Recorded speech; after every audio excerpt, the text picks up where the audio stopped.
(2016년) 후반기 전군 주요 지휘관 회의가 개최됐습니다. 한민구 국방부 장관은 현재의 엄중한 안보 상황과 군에 대한 국민적 요구를 명확하게 인식하고 군 본연의 임무에 매진해줄 것을 당부했습니다. 육군 군수지원사령부가 전투부대가 실시한 전투력 복원 훈련에서 각 기능별 군수 지원을 완벽하게 수행하며 전쟁에서 승리를 보장했습니다. 6.25 전쟁 당시 첩보부대를 이끌며 인천 상륙작전을 성공시키는 데 공을 세우고 제7대 해군 참모총장 등을 역임하는 등 해군 발전에 크게 기여한 한명수 제독이 향년 88세의 일기로 별세했습니다. 고인의 연결식은 26일 해군장으로 치러집니다. 시청자 여러분 그리고 장병 여러분 안녕하십니까? 국방뉴스를 전해드립니다. 국방부가 한민구 장관 주관으로 연말 전군 주요 지휘관 회의를 개최했습니다. 이 자리에서 한 장관은 현재의 엄중한 안보 상황과 군에 대한 국민적 요구를 명확히 인식해 군 본연의 임무에 매진해줄 것을 당부했습니다. 김지한 기자입니다. 국방부가 한민구 장관 주관으로 이순진 합참의장과 육해공군 참모총장을 비롯한 주요 지휘관 160여 명이 참석한 가운데 연말 전군 주요 지휘관 회의를 개최했습니다. 한 장관은 모두 발언에서 국내적으로 매우 어려운 상황이 전개되고 있어 국민들은 어느 때보다 안보 지킴이로서의 군의 역할을 기대하고 있다며 흔들림 없이 오직 적만 바라보고 묵묵히 소임을 다함으로써 국민 생명과 국가 안위를 지켜나가야 한다고 강조했습니다. 우리가 처한 엄중한 안보 상황과 군에 대한 국민적 요구를 명확히 인식하고 오직 군 본연의 임무에 매진하기 위한 결연한 각오를 다지는 자리입니다. 한 장관은 국제사회의 제재와 압박에도 불구하고 북한의 핵과 미사일 위협은 점차 현실화, 고도화, 가속화되고 있을 뿐 아니라 언제든지 국면 전환을 위해 전략적, 작전적 도발을 감행할 가능성이 높다고 평가했습니다. 이어 만약 적이 도발한다면 일관된 원칙하에 단호하게 응징함으로써 도발은 곧 자멸임을 적에게 각인시키라고 지시했습니다. 한 장관은 도널드 트럼프 미 대통령의 당선으로 미국 대외 전략에 큰 변화가 예상되고 동북아 안보 질서의 유동성도 커졌다며 이에 대비해 최적의 대미 협력 체계를 구축하고 굳건한 한미동맹을 유지 발전시켜 나가야 하는 중요한 시기라고 강조했습니다. 한 장관은 마지막으로 전 장병들이 연초부터 북한 핵과 미사일 위협으로 인해 강도 높은 대비태세를 장기간 유지하면서도 성공적으로 작전을 수행했으며 적극적인 재난 지원 등 국민의 생명과 재산을 지키는 방패 역할을 훌륭하게 수행했다고 높이 치하했습니다. 이번 회의에서는 북한 핵과 미사일 위협에 대응하기 위한 역량 강화 방안과 국방개혁 추진, 예비전력 정예와 장병 복지 증진 및 복무 환경 개선에 관한 소관부서의 설명과 의견 수렴이 이어졌습니다. 한편 전군 주요 지휘관 회의에 이어 이순진 합참의장 주관으로 합참 작전 지휘관 회의가 열렸습니다. 이 의장은 군은 어떠한 상황에 직면하더라도 본연의 임무 수행에 전념해 적의 도발을 억제하고 만약 적이 도발한다면 좌고우면하지 말고 강력하고 단호하게 응징해야 한다고 강조하며 결정적 시기에 최상의 전투력 발휘가 가능하도록 탄력적이고 융통성 있는 부대 운영을 당부했습니다. 국방뉴스 김지한입니다. 지난 2010년 11월 23일 북한이 정전협정 이후 처음으로 우리 영토에 포격 도발을 해온 지 벌써 6년이라는 시간이 흘렀습니다. 해병대는 지난 6년간 서북도서의 부대와 병력을 증가시키고 북한의 도발에 대응하기 위해 막강한 전투준비 태세를 갖추고 있습니다. 김도현 중사의 보도입니다. 지난 2010년 11월 23일 오후 2시 34분 연평도에 북한이 기습적으로 발사한 방사포 170여 발이 떨어지자 해병대 연평부대는 불과 13분 만에 대응 사격에 나섰습니다. 그러나 마지막 휴가를 뒤로 한 채 적의 포탄 속을 뚫고 부대로 달리던 고 서정우 하사와 가장 먼저 진지로 나섰던 고 문광욱 일병, 2명의 해병이 전사했습니다.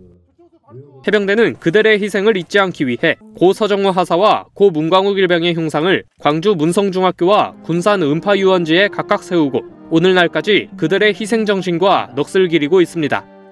해병대는 지난 6년간 서북도서방위 사령부를 창설해 서북도서 병력을 대폭 증가시켰습니다.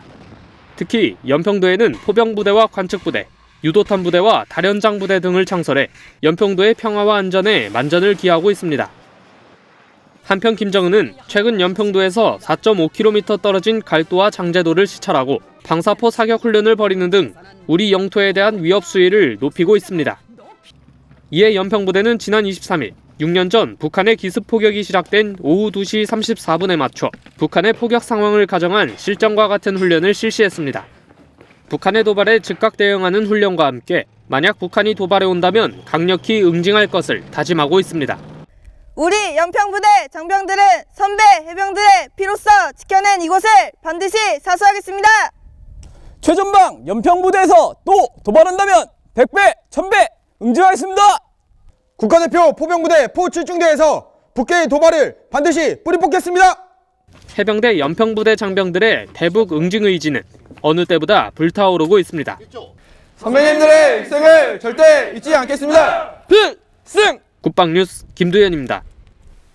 육군 20기계화 보병사단이 간부들의 궤도 장비 운용 능력을 평가하는 탑팀 경연대회를 실시했습니다. 전차와 장갑차, 박격포와 개인 화기 사격을 종합적으로 실시하며 전투 능력을 향상시켰습니다. 김하영 기자가 보도합니다. 흙먼지를 휘날리며 용맹하게 달려오던 K2 흑표 전차가 정지 후 지체 없이 사격을 실시합니다.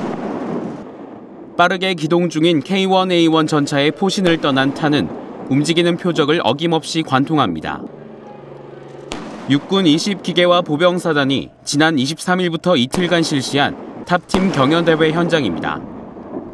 첫날 개인 화기 사격에 이어 이틀째에는 대대별로 간부들의 궤도 장비 운용 능력을 평가했습니다. 전차와 보병 전투장갑차 운용부대는 정지 사격과 이동 중 사격을 각각 정지된 표적과 이동 표적에 실시하며 복합적인 사격수를 연마했습니다. 또한 4.2인치와 81mm 박격포를 궤도 장비에서 효과적으로 운용하는 능력도 평가됐습니다. 간부 모두가 각자 역할에 맞는 전투 장비 운용력을 갖추고 있음을 확인하였고 큰 자신감을 얻었습니다. 최고의 장비를 최고의 기량으로 운영하여 싸우면 반드시 이기는 완벽한 전투 준비 태세를 갖추겠습니다. 부대는 훈련 현장이 전장이라는 마음가짐으로 간부 정예화를 추진해 기계화 부대의 강점인 기동력과 화력을 극대화하겠다고 밝혔습니다. 국방뉴스 김하영입니다. 우리 군이 전투할 때 마음 놓고 싸울 수 있도록 보이지 않는 곳에서 도와주는 든든한 지원군이 있습니다. 바로 군 물자를 담당하는 군수지원부대인데요. 육군 제2군수지원사령부는 육군 8사단이 훈련하는 동안 기능별 군수지원을 했습니다. 이용석 기자가 보도합니다. 자주포 포신이 마모 변형된 것을 가정해 이루어진 포신 교환 작업. 포신을 빼기 위해 자주포 정비관들이 협력합니다. K55 자주포와 K1 전차, 수송 차량 등 장비 20여 대를 복구하기 위해 정비관 70명가량 투입됐습니다. 이번 전투력 복원 훈련간 현장 위주의 다기능 통합 정비 지원을 통해 전투부대가 100% 전투력을 발휘할 수 있도록 임무 수행하고 있습니다. 앞으로 우리 부대는 최상의 정비 지원 태세를 통해 전투부대가 반드시 승리할 수 있도록 최선을 다하겠습니다. 중대 2개 규모가 이용 가능한 세탁 트레일러, 전투복과 모포 등 세탁과 건조까지 한 번에 가능합니다. 장병들의 피로 해소를 위한 목욕 트레일러도 동원됐습니다. 추워진 날씨에 맞게 온수로도 샤워가 가능합니다. 육군 제2군수지원사령부는 지난 21일부터 24일까지 육군 8사단이 실시한 전투력 복원 훈련에서 각 기능별 군수지원 임무를 수행했습니다. 보급, 정비, 수송 탄약 지원 등 4개 반으로 구성돼 다기능 통합 근접 정비는 물론 근무 지원과 공중 보급, 전차 패키지와 보충까지도 완벽하게 지원했습니다. 작전은 전투에서 승리하지만 군수는 전쟁에서 승리한다는 말이 있듯이 부대는 앞으로도 완벽한 군수 지원을 위해 최선을 다하겠다고 밝혔습니다. 국방뉴스 이용석입니다. 국방부가 2017년도 예산안에 우리 군 주요 무기 체계에 대한 수요 예측 모델을 적용해 138억 원의 예산을 절감했습니다. 군은 K1 전차와 해상 초계기, T-50 등 육해공군 주요 장비 14종의 수리부속 수요를 예측하는데 과학적 기법을 도입해 정확도를 높였습니다. 이는 한국국방연구원이 개발한 과학적 수리부속 수요 예측 모델을 적용한 결과로 수요 예측 정확도를 70%에서 77%로 높이고 138억 원을 절감한 겁니다.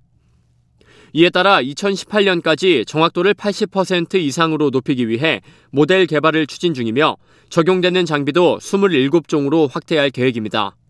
국방부는 수리부속 수요 예측의 정확도 향상은 장비 가동에 필요한 수리부속을 적기에 제공함으로써 전투준비태세 유지에 기여하게 될 것이라고 기대하고 있습니다. 최근 여성의 사회 진출을 위한 다양한 발판이 마련되고 있는데요. 해군 내에서도 여군의 역할과 임무는 더욱 확대되고 있습니다. 이에 따라 해군이 여군들의 소속감과 리더십을 키우기 위한 심포지엄을 개최했습니다. 24일 열린 여군 리더십 심포지엄에는 여군 최초 고속정 정장과 링스 조종사를 비롯해 해군 해병대 각급 부대에서 근무 중인 여군 200여 명이 참석했습니다. 이날 심포지엄은 여군 정책 소개와 함께 선배 여군들의 멘토십 연설 등 여군의 리더십 향상을 위한 프로그램들로 진행됐습니다. 특히 김근향 소령과 이선정 소령 등 여군 최초 인간자들이 군복무 경험을 바탕으로 진솔한 이야기를 풀어내 참가자들의 공감을 얻었습니다. 이번 심포지엄을 통해 선배 여군으로서 후배들에게 군 생활의 노하우를 알려줄 수 있어서 의미가 있었습니다. 제가 가는 길이 후배들에게는 이정표가 될 수 있다는 것을 생각하며 앞으로도 부끄럽지 않도록 최선을 다해 근무하겠습니다. 해군에서는 특수전, 잠수함 등 일부 특수 분야를 제외한 전 분야에서 여군이 활약하고 있으며 앞으로 그 역할과 인원은 계속 확대될 예정입니다. 제7대 해군 참모총장 한명수 예비역 중장이 23일 오후 별세했습니다. 6.25 전쟁 당시 혁혁한 전공을 세우고 참모총장 재임 시절에는 해군 전력 발전에 큰 기여를 했습니다. 고인의 연결식은 오는 26일 거행될 예정입니다. 오상현 기자의 보도입니다. 제7대 해군 참모총장 한명수 제독이 23일 향년 88세를 일기로 별세했습니다. 고 한명수 제독은 1947년 해사 1기로 임관했으며 충무공정 정장과 제1전단 사령관, 한국함대 사령관 등을 역임했습니다.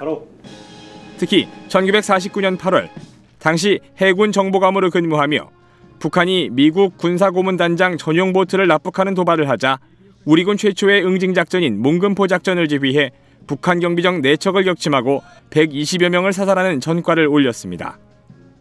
또 인천 상륙작전 당시 엑스레이 작전 계획을 수립해 상륙작전에 필요한 정보를 수집해 연합군에 전달함으로써 인천 상륙작전의 성공에 크게 기여했습니다.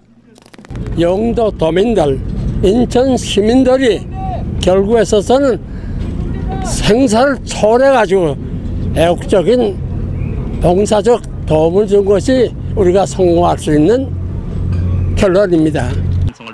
해군 참모총장 재임 기간에는 해군 최초로 해군 수송부대를 베트남전에 파병했고 미국 해군 참모총장 맥도널드 제독과의 협상을 통해 해안 방어용 레이더와 아산호, 웅포호 등 고속 상륙함 2척을 도입하는 등 초창기 열악했던 해군 전력 발전과 해양 안보에 크게 기여했습니다.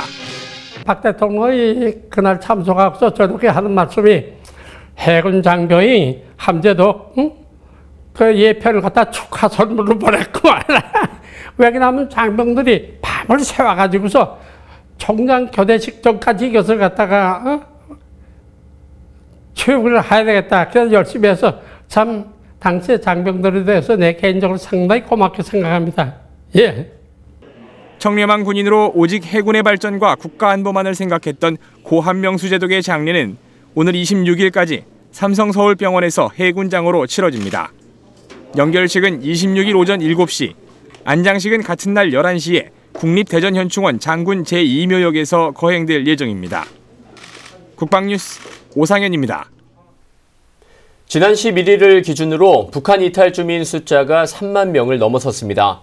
이렇게 탈북이 늘어나면서 북한 당국은 그들의 가족을 부추겨 탈북자들의 재입북을 유도하고 있다고 하는데요. 북한 체제의 우월성을 드러낼 수 있는 사례가 되기 때문에 적극적으로 탈북자 가족들을 회유하고는 있지만 가능성은 거의 없어 보입니다. 이번 주 주간 북한 이다경 기자입니다. 통일부는 지난 11일을 기준으로 제3국을 통해 탈북민 7명이 입국하면서 숫자가 3만 명을 넘어섰다고 밝혔는데요.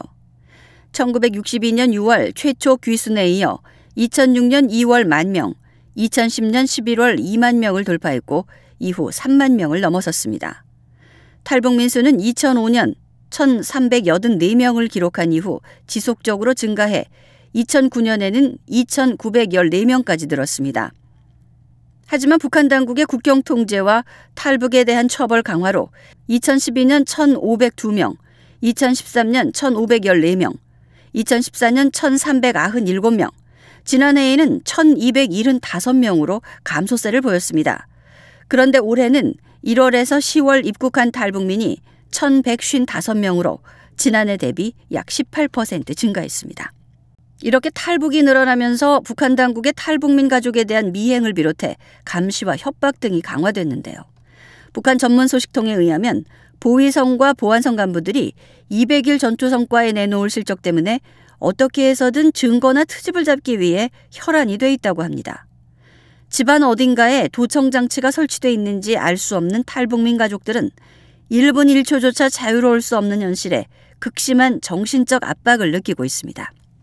얼마 전 함경북도에서는 보안원이 뜬금없이 탈북 가정집에 술을 마시러 왔다며 방문해놓고는 밥상 밑에 몰래 도청장치를 붙여놓는 일이 있었다고 합니다. 해당 가정 주민이 보안원에게 아니 왜 이런 걸 설치하느냐고 따졌지만 자신은 모르는 일이라면서 뻔뻔한 반응을 보였다고 합니다. 밥상 밑뿐만 아니라 자전거라든지 집안 벽체에 도청장치를 다는 일이 굉장히 비일비재해서 하지만 이렇게 협박이나 도청만을 하는 것은 아닙니다.